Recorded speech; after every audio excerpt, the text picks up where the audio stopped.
마가복음 13장 1절에서 우리 13절까지 같이 봅니다. 마가복음 13장 1절에서 13절까지 합독합니다. 예수께서 성전에서 나가실 때에 제자 중 하나가 이르되 선생님이여 보소서 이 돌들이 어떠하며 이 건물들이 어떠하니까. 예수께서 이르시되 내가 이 큰 건물들을 보느냐. 돌 하나도 돌 위에 남지 않고 다 무너뜨려지리라 하시니라. 예수께서 감람산에서 성전을 마주 대하여 앉으셨을 때에 베드로와 야고보와 요한과 안드레가 조용히 묻되 우리에게 이르셔서 어느 때에 이런 일이 있겠사오며 이 모든 일이 이루어지려 할 때에 무슨 징조가 있사오리이까. 예수께서 이르시되 너희가 사람의 미혹을 받지 않도록 주의하라. 많은 사람이 내 이름으로 와서 이르되 내가 그러하여 많은 사람을 미혹하리라. 난리와 난리의 소문을 들을 때에 두려워하지 말라. 이런 일이 있어야 하되 아직 끝은 아니니라. 민족이 민족을, 나라가 나라를 대적하여 일어나겠고 곳곳에 지진이 있으며 기근이 있으리니 이는 재난의 시작이라. 너희는 스스로 조심하라. 사람들이 너희를 공회에 넘겨주겠고 너희를 회당에서 매질하겠으며 나로 말미암아 너희가 권력자들과 임금들 앞에 서리니 이는 그들에게 증거가 되려 함이라. 또 복음이 먼저 만국에 전파되어야 할 것이니라. 사람들이 너희를 끌어다가 넘겨줄 때에 무슨 말을 할까 미리 염려하지 말고 무엇이든지 그때 너희에게 주시는 그 말을 하라. 말하는 이는 너희가 아니요 성령이시니라. 형제가 형제를, 아버지가 자식을 죽는 데에 내주며 자식들이 부모를 대적하여 죽게 하리라. 또 너희가 내 이름으로 말미암아 모든 사람에게 미움을 받을 것이나 끝까지 견디는 자는 구원을 받으리라. 아멘. 기도합니다. 하나님 감사합니다. 오늘도 주의 말씀을 대합니다. 주의 말씀 앞에 우리가 항상 순종하게 하시고 주님의 뜻 가운데 주님이 다시 오실 때까지 주의 말씀에 순종하며 살아가는 우리 모든 지체들이 될 수 있도록 주여 도와주시옵소서. 감사드리며 살아계신 예수 그리스도의 이름으로 기도합니다. 아멘. 네, 오늘도 주의 말씀을 같이 나누겠습니다. 오늘은 주님께서 지난주에 서기관들과 과부에 대해서 비교하시며 또 대조하시면서 과부의 믿음을 칭찬하셨습니다.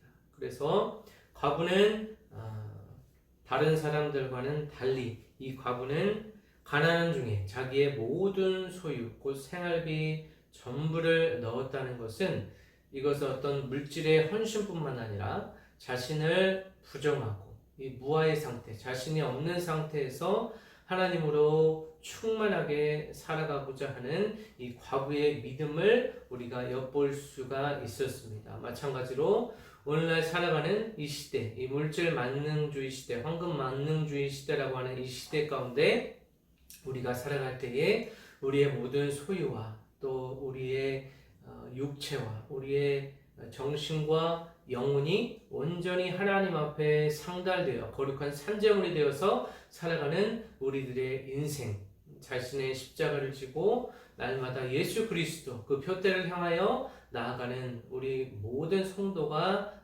되기를 바라는 주님의 그 애끓는 심정을 우리가 같이 나누었습니다. 오늘 말씀 제목은 끝까지 견디는 자입니다. 이 끝이라는 것은 우리 인생의 개인적인 종말이 될 수 있고 또 우주적인 종말, 주님의 재림 때에 우주적인 종말 때에 그때에 우리 인생의 끝이 있는 것입니다. 그 끝이 올 때에 우리가 어떻게 살아가야 될 것인가, 그 말씀을 가지고 우리가 같이 나누겠습니다. 오늘 1절 말씀을 보면 예수님께서 성전에서 나가실 때에 제자 중 하나가 이르되 선생님이여 보소서 이 돌들이 어떠하며 이 건물들이 어떠하니까 라고 묻고 있습니다. 예수님께서 성전에서 나가신다는 의미는 예수님이 이제 성전과의 완전한 단절, 성전에서의 가르침이 이제 마무리되었다라는 의미를 가지고 있습니다. 그래서 예수님과 성전의 이 최종적이고 결정적인 이 단절을 상징하는 것이 이 성전에서 나가셨다라는 말로 기록되어 있습니다. 이전에 예수님은 성전을 강도의 구렬이다, 강도의 소굴이다 라고 주님께서 비유하시면서 또 비난받고 저주받아 말라버리는 무화과 나무로, 다시는 열매를 맺지 못하는 무화과 나무로 비유하셨습니다. 결국 그 무화과 나무는 열매를 맺지 못하고 뿌리채 썩어 없어지는 그러한 형편에 놓이게 되었습니다. 그래서 이제 더 이상 성전의 시대가 아니라 성전 그 자체 되시는 예수님의 시대가 우리 앞에 펼쳐지게 될 것이라는 의미를 가지고 있습니다. 이 성전에 대한 예수님의 심판은 결국 예수님을 십자가 그 처형대 앞에 놓이게 만드는 상황에 놓이게 만듭니다. 그래서 이제 예수님을 대적하는 이 산헤드린 공회, 또 바리새인들, 서기관들, 헤롯당, 이 모든 종교 지도자들이 이제 자신의 기득권이 위협받는 상황에 점점 놓이게 되자 이제 예수님을 죽이려는 음모, 예수님을 대적할 그 계획을 이제 실행하고자 합니다. 그러한 상황 가운데 이제 제자 중 하나가 성전을 바라보면서 그 돌들, 그 성전의 외관의 아름다움, 그 경이로움에 대해서 사람들이 과연 이 건물을 어떻게 이렇게 웅장하고 아름답게 지어줄 수 있는가, 지어낼 수 있는가에 대해서 이 제자들은 묻고 있습니다. 외면적인 아름다움에 그 제자들은 이 성전의 아름다움에 탐복하면서 지금 주님께 묻고 있는 것입니다. 하지만 예수님은 성전에 대해서 단호하게 말씀하셨습니다. 무익한 그 성전에 대해서 단호하게 만민이 기도하는 집이 아니라 강도의 속을 구려를 만들었도다 라고 주님께서 말씀하셨기 때문에 그 말씀을 제자들이 이해하지 못하고 아직도 깨닫지 못하고 주님의 그 본의를, 본뜻을 이해하지 못하는 이 제자들의 반응입니다. 그래서 아직도 그들의 사상 속에 있던 정치적인 메시아, 로마의 압제에서 자신들을 회복하고 그 회복할 때에 그 회복할 그 시기에 자신들도 한 자리씩 하고 싶어하는 그들의 욕심과 정욕이 투영된 반응이라고 볼 수가 있습니다. 그 질문에 대해 예수님께서 2절에 예수께서 이르시되 내가 이 큰 건물들을 보느냐 돌 하나도 돌 위에 남지 않고 다 무너뜨려지리라 하시니라. 제자들의 질문에 예수님께서는 정면으로 그들의 예상과는 달리 성전이 돌 위에 돌 하나도 남지 않고 무너질 것이다 라고 주님께서 말씀해 주고 계십니다. 그래서 성전의 암울한 운명을 예고하시고 제자들의 예상과는 달리 예수님의 예언은 성전의 철저한 파괴에 대해서 예언하고 계십니다. 실제로 예루살렘 성전은 AD 70년 그리고 그 이후에 파괴되고 아직 남아있는 건물들이 있지만 그 성전의 기능은 이제 끝났다고 보는 것이 맞습니다. 그래서 예수님께서 장차 일어날 일을 자신이 이제 십자가에 못 박히고 부활하시고 승천하신 이후에 벌어질 그 제자들과 그 공동체, 교회 공동체가 겪게 될 일에 대해서 주님께서 이제 말씀해 주고 계시는 것입니다. 그래서 성전이 아무리 훌륭하고 사람이 어떻게 이 건물을 지을 수 있겠는가라는 이러한 탐복이 나올 정도로 웅장한 그 성전의 모습이 이제 그 겉모습이 이제 그 화려한 모습이 그 외식과 같은 무익한 이 성전이 이제 곧 무너질 것이다. 주님께서 말씀해 주고 계십니다. 그래서 겉모양과 화려함 또 외식을 중요시하는 제자들에게 예수님께서 일침을 가하고 계십니다. 아직도 깨닫지 못하는 이 제자들의 무지, 그리고 우리에게도 이 깨달음이 중요하다는 것입니다.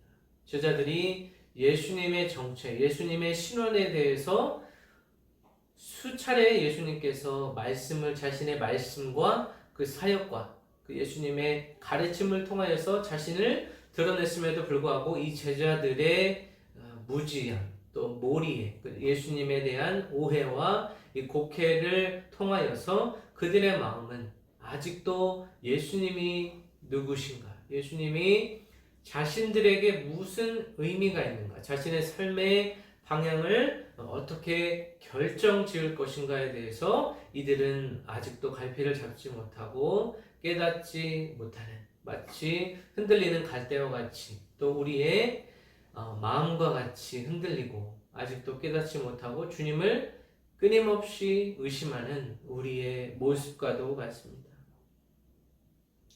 3절 계속해서 보면 예수께서 감람산에서 성전을 마주 대하여 앉으셨을 때에 베드로와 야고보와 요한과 안드레가 조용히 물었다. 이렇게 기록되어 있습니다.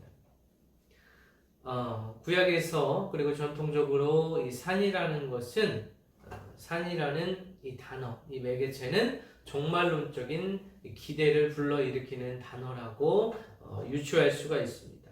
감람산은 예루살렘 성전보다 한 90m 정도 높았기 때문에 예수님과 그 제자들이 감람산에서 이 예루살렘 성전을 바라보기에 아주 좋은 그러한 경치였을 것입니다. 그래서 성전을 마주 대하여 앉으셨다라고 기록되어 있는데, 이 좋은 위치에서 예수님과 제자들은 성전의 경관을 바라보았습니다. 감람산이라는 이 단어는 스가랴 14장 1절에서 9절 이 구약 말씀에 따르면 감람산은 하나님이 예루살렘의 함락과 약탈과 파괴를 선언하신 곳입니다. 그 자리에서 예수님이 앉아서 또 이와 같은 말씀을 하시는 것은 결국 예수 그리스도가 하나님의 자리로, 그 예수 그리스도 그 자신이 하나님과 같은 역할을 하기 위해서 자신을 하나님의 위치에 올려 놓으셨다는 의미로도 우리가 해석을 할 수가 있습니다. 그러면서 4절에 보니까 우리에게 이르소서 어느 때에 이런 일이 있겠사오며 이 모든 일이 이루어질 때에 무슨 징조가 있사오리까.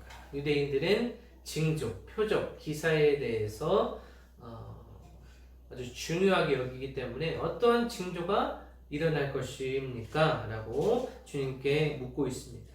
그래서 제자들은 예수님께 성전의 멸망이 언제인지 묻고 있습니다. 또 성전이 멸망할 때에 수반되는 일, 전쟁이라든지 자연재해라든지 이와 같은 징조에 대해서 묻고 있는 것입니다. 이 징조를 구하는 것은 지극히 유대적이고 또 예수님께서 그들에게 미리 경고해 주시기를 바라는 모양새입니다. 그래서 이 성전 파괴라는 것, 성전 파괴, 성전이 무너진다라는 것은 하나의 사건이 아니라 즉각적으로 성취될 것이 아니라 결국 어떠한 주님의 카이로스, 이 시간, 주님의 역사 안에서 차츰차츰 이루어져 나갈 것이라는 것입니다. 그래서 성전의 파괴가 이제 더 큰 무언가와 연결되어 있다는 것을 주님께서 가르쳐 주시기를 원하는 것입니다. 그래서 성전의 파괴는 곧 하나님의 나라의 도래, 그 하나님의 나라, 이 복음 그 자체가 되시는 예수님께서 성전 자체가 되시는 이 화려한 성전이 이제 무너지고 예수님이 진정한 성전으로 우리에게 찾아오신다는 것입니다. 말 그대로 사탄의 세력과 같은, 사탄의 불혈과 같은 그 성전이 이제는 무너지고 사탄이 패배하고 예수 그리스도가 이제 승리하고, 예수 그리스도의 이 승리는 곧 하나님의 나라가 도래한다는 의미를 가지고 있습니다. 또 그때에 또 5절에 보니까 예수께서 이르시되 너희가 사람의 미혹을 받지 않도록 주의하라 라고 주님께서 경고하고 있습니다. 그래서 제자들에게 미래의 시간표, 미래에 어떤 일이 벌어질 것인가에 대한 단순한 지식을 전달하는 것이 아니라 조심스러운 태도, 현재를 충실하게 살아내는 그들의 현실적인 삶에 대해서 지금 얘기하고 있습니다. 그래서 현재의 상황에 굴하지 말고 현재의 순종을 놓쳐가면서 미래를 추측하는 것에 대해서 주님께서 경고하고 있는 것입니다. 미래의 일을 걱정하다 보면 현실을 놓치게 되고 또 현실에서 그 주님의 말씀을 붙잡고 그 언약의 말씀을 붙잡고 현실을 충실하게 살아가야 하는 그 그리스도인으로서의 본분을 놓칠 수가 있다라는 것입니다.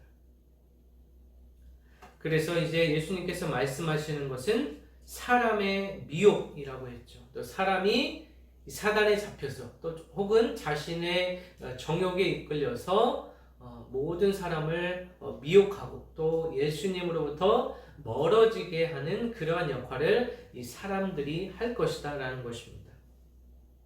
그래서 6절에 많은 사람이 내 이름으로 와서 이르되 내가 그러하여 많은 사람들을 미혹하리라 라고 말씀하고 있습니다. 자칭 선지자, 구원자라고 하는 자들이 이 세상에 일어날 것이라는 것입니다.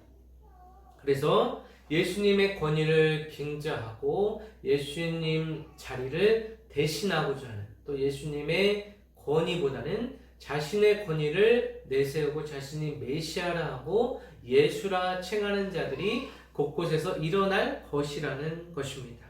그래서 이 속이는 자들이 메시아의 이름으로 메시아의 역할을 하고자 하는 자들이 이제 일어날 것이라는 것입니다.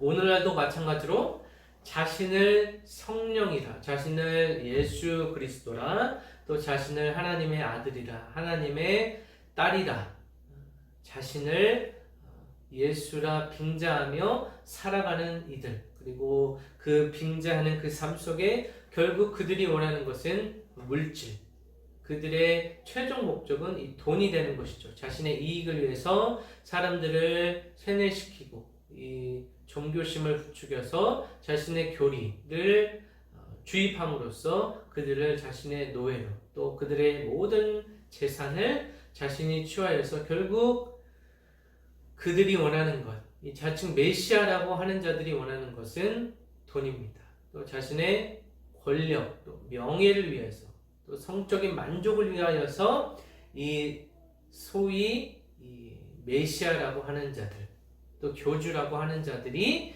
이 땅에 있는 것입니다.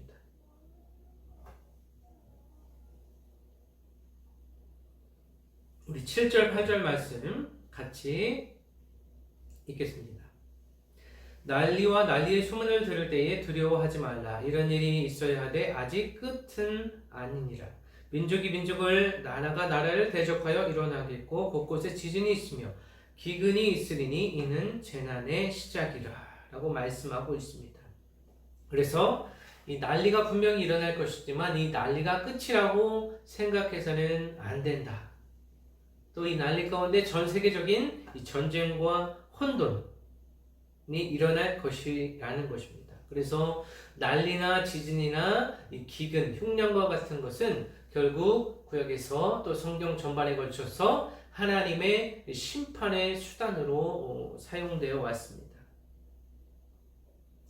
재앙에 대한 이 설명의 목적은 무엇일까요? 이 재앙에 대한 설명의 목적은 무엇이냐면 신자들이 마지막에 대해서 끝은 이 종말에 어떤 일이 벌어질까 이것에 대해서 추측하고 그들이 그것에 잡혀서 살아가기를 원하는 것이 아니고 미래에 그런 일이 일어난다 할지라도 현재의 미래를 대비하고 현재의 삶을 거룩한 것, 신성한 것, 주의 말씀에 더욱 창념하게 만들고 싶어하는 그 주님의 애타는 심정인 것입니다. 그래서 현재의 삶을 충실하게 살아라 라는 의미를 가지고 있습니다. 그래서 8절 마지막에 이것은 재난의 시작이라 라고 했습니다. 이 재난은 마치 산통과 같이 탄생의 기쁨으로 바뀌게 될 강력한 고통을 상징한다고 볼 수 있습니다. 그래서 구약에서 종종 이 여인의 산고를 열방의 고난이라고 비유하는 경우가 있습니다. 그래서 랍비 문헌에서는 메시아적 화 혹은 이 메시아적 상고는 메시아가 오시는 것과 또 메시아 시대로 이어지는 이 환난과 이 재난의 시기를 나타내는 용어가 됩니다. 그래서 이 재난이라는 것은 마치 여인이 아이를 출산하는 것 같은 그 산통에 비유할 수 있고, 이 산통이 끝난 후에는 아이가 이제 세상의 빛을 보기 때문에 이 그 산통과는 비교할 수 없는 큰 기쁨이 우리에게 허락된다는 것입니다. 그래서 이 재난이라는 것은 고통이자 우리의 진정한 기쁨이 되는 것입니다. 이 재난은 우리에게 고통이지만 결국에는 예수님께서 죽음에서 부활하신 것처럼 우리가 이 고통을 끝까지 견디면 이 전과는 비교할 수 없는 그 기쁨과 그 진리 안에서 자유롭게 살아갈 수 있다라는 의미가 됩니다. 9절에 너희는 스스로 조심하라. 사람들이 너희를 공회에 넘겨주겠고 너희를 회당에서 매질하겠으며 나로 말미암아 너희가 권력자들과 임금들 앞에 서리니 이는 그들에게 증거가 되려 함이라.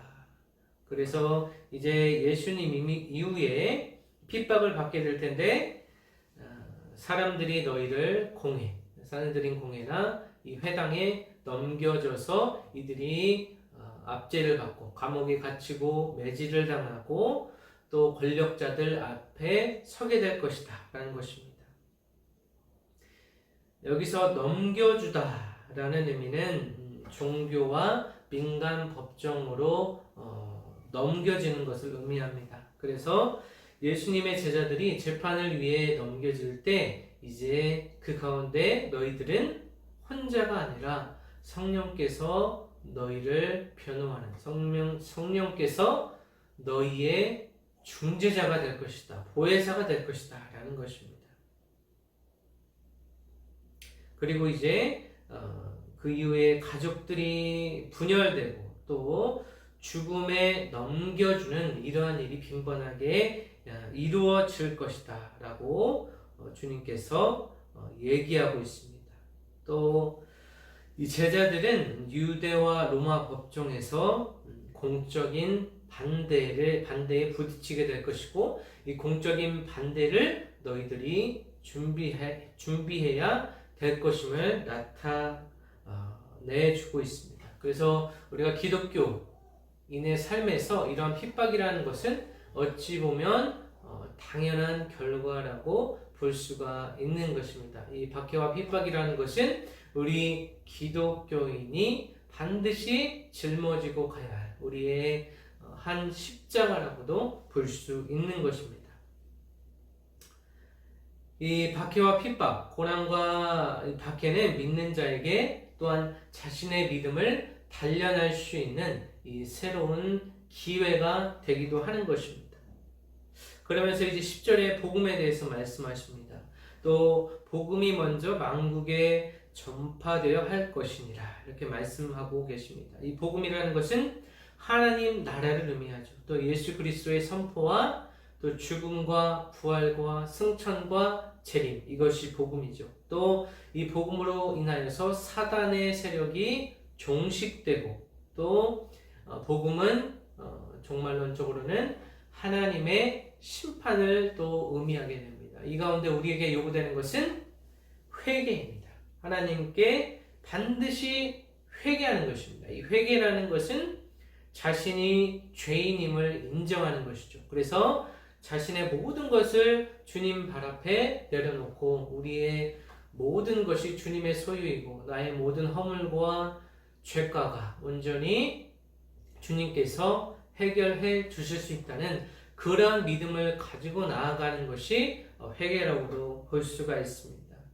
이 복음이 전파된다는 것은 당시 유대인뿐만 아니라 이방인, 우리도 이방인이죠. 유대인과 이방인, 모든 만국의 주님의 백성이 들을 수 있도록 전파하는 것이 또 이 그리스도인의 사명이라고 볼 수가 있습니다. 그래서 믿는 자들이 겪는 이 고난과 박해는 마지막 징조가 아니라 진정한 복음 전파의 시초가 된다는 것이죠.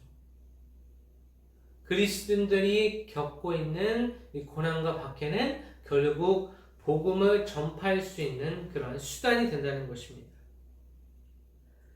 그래서 믿는 자들은 복음을 모든 곳에 있는 모든 사람들에게 전파하려는 명령을 받았지만 그리스도가 다시 오실 것을 계속해서 준비하라는 주님의 명령입니다.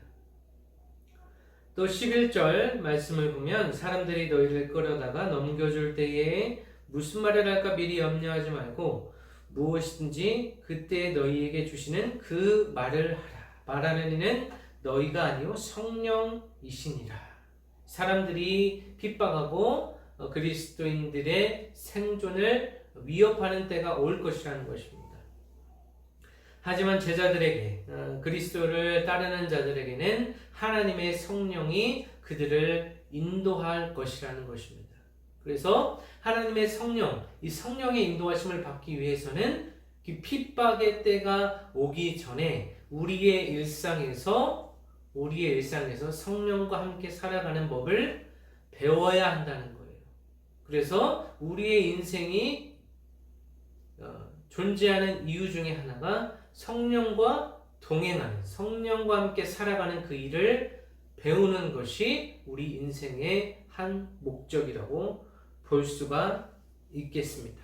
그래서 이 고난과 핍박, 고난과 이 박해가 그리스도인들에게는 어찌 보면 불가피하지만 우리는 홀로 우리의 인생을 살아가는 것이 아니라 성령께서 우리와 함께 동행하시고 성령께서 우리의 발걸음을 인도하시고 성령께서 우리 인생에서 어떠한 말을 하고 어떠한 길을 걸어가야 될 것인가에 대해서 성령께서 친히 알려주시고 인도해 주시기 때문에 우리는 성령을 의지하여서 살아가야 한다는 말씀입니다.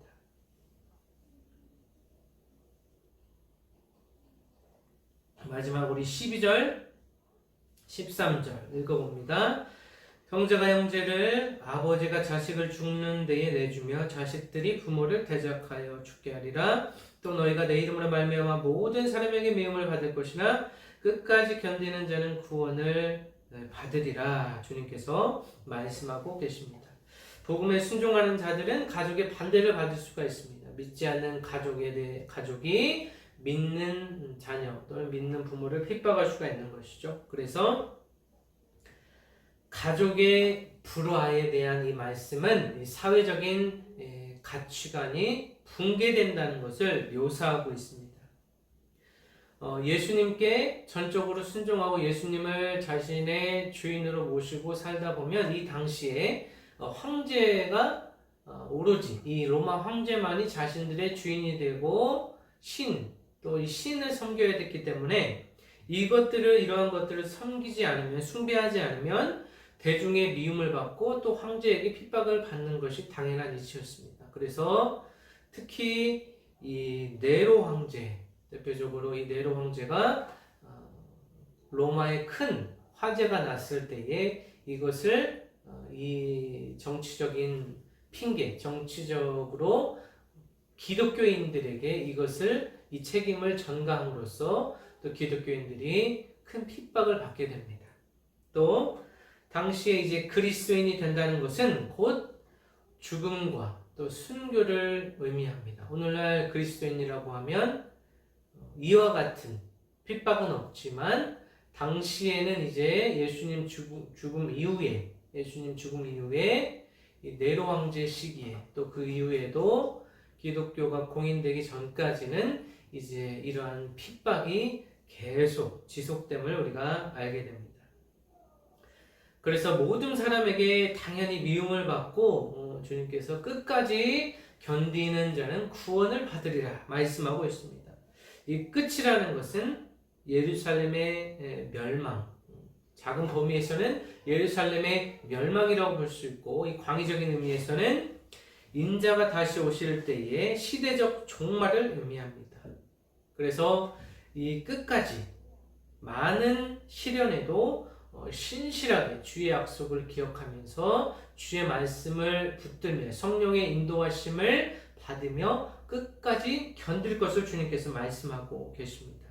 그리고 무슨 일이 다가오든 인내하는 자들이라는 의미를 가지고 있습니다. 그래서 끝까지 견디는 자는 구원을 받는다. 여기서의 구원은 영생을 의미합니다. 영원히 죽지 않을 것이다.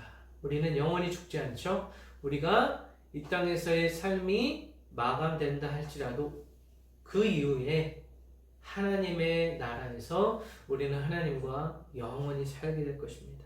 그래서 예수님과 그 복음을 위하여서 자신의 모든 것을 내어준 자는 하나님과 함께 영원히 살 수 있다. 그 영생 복락을 누리며 우리는 살아가게 될 것이라는, 우리에게 진정한 생명이 보장된다는 의미입니다. 주님께 순종하는 자들에게는 영생이 허락된다는 이 복음의 말씀입니다.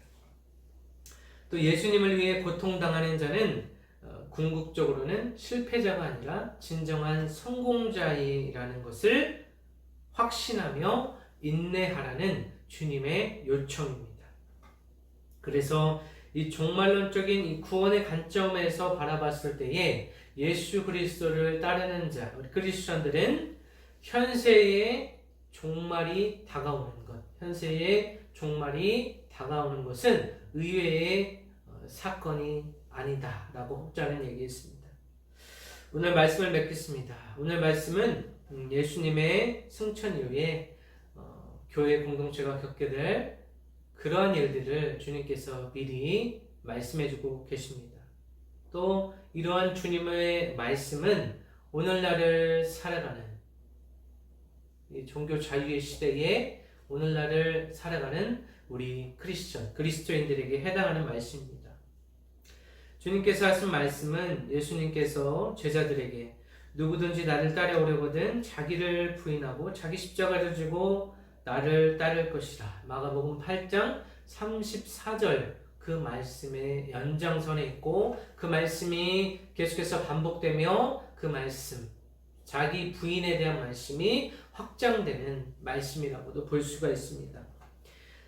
믿음의 삶은 역경을 외면하는 것이 아니라 그 역경을 통하여서 우리의 믿음이 더욱더 정금과 같이 단련되는 것입니다. 그래서 이 역경 속에서 복음과 주님을 위해, 하나님의 나라를 위해 살아가는 것이 이 크리스천이 이 땅을 살아가는 진정한 의미라고 볼 수가 있습니다. 주님께서 다시 오실 때까지 우리는 끝까지 참고 견뎌야 할 의무가 있습니다. 하지만 이 인내의 시간에 우리가 지치지 않고 항상 소망을 품고 살아갈 수 있는 이유는 그 인내의 시간 가운데 이 성령 하나님께서 우리와 함께 하신다는 이러한 확신, 성령 하나님의 이 실제적인 역사가 우리 삶을 지배할 수 있기 때문입니다. 그래서 이러한 과정은 외로운 싸움이 아니라 주님과 같이, 주님 손잡고 같이 걸어가는 일입니다.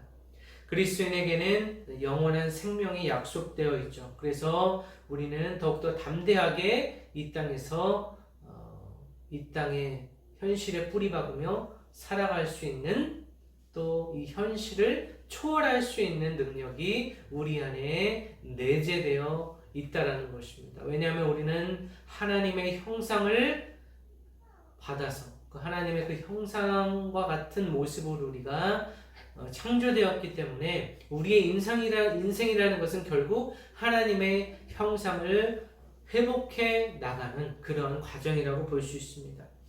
오늘날 네로 시대, 네로 황제 시대와 같은 핍박은 없지만 우리는 우리 자신의 십자가, 우리 자신만의 십자가들이 있을 것입니다. 계속해서 주님께서 얘기하는 것은 날마다 자신의 육신을 죽이고 날마다 자신의 십자가를 지고 주 예수 그리스도를 따라가는 것이 주님께서 우리에게 원하시는 일입니다.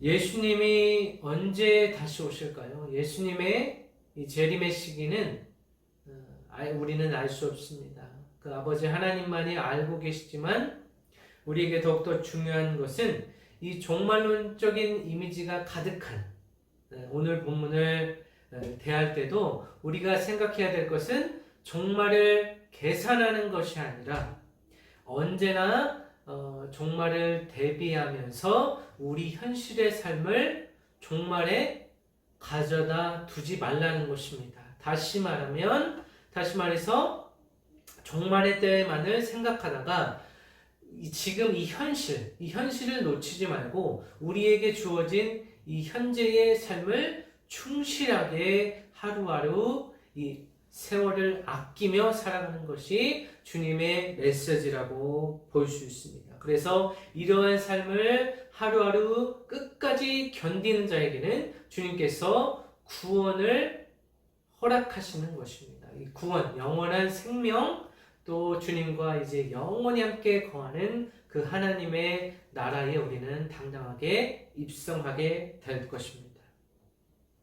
그래서 언제나 경계하고 현실을 외면하지 말고 경계하고 준비하면서 영적으로 준비된 삶, 칭의받은 우리는 성화의 삶을 계속해서 정진하며 나아가야 될 것입니다. 환난과 핍박이 우리를 무너뜨릴 수 없고 이 세상에서의 또 삶이 전부가 아니고 우리는 예수님과 함께 죽고 다시 사는 자이기 때문에 확실한 소망을 가지고 우리는 살아갈 수 있는 것입니다. 마지막으로 나에게 주어진 비전, 하나님께서 주신 그 사명을 기억하며 또 우리에게 주어진 현실을 거룩하게 또 성실하게 살아가시는 또 끝까지 견디어서 인내의 시간으로 하나님의 구원을 맛보는 우리 모든 지체들, 우리 모든 성도가 되기를 예수 그리스도의 이름으로 간절히 축원합니다. 기도하겠습니다. 하나님 아버지 감사합니다. 오늘 말씀을 주님께서 우리에게 허락하셨습니다. 이 종말의 때, 이 말세 지말의 때에 살아가는 우리들의 인생이 헛되지 아니하고 이 약한 세월을 아끼며 주님께서 말씀하셨듯이 끝까지 견디는 자는 구원을 받으리라. 주님께서 말씀하셨듯이 그 말씀을 붙들고 성령 하나님의 인도하신 가운데 우리 모든 지체들이 살아갈 수 있도록 도와주시옵소서. 우리 모든 성도들의 가정과 직장과 삶의 자리 가운데 항상 건강하며 강건하고 영육이 성령의 그 인도하심으로 주의 말씀으로 충만해져서 아버지 하나님 주님의 제자 하나님의 아들 딸로 그 존귀한 삶을 영위해 나갈 수 있도록 주의 역사하여 주시옵소서. 감사드리며 예수 그리스도 살아계신 예수 그리스도의 이름으로 기도합니다.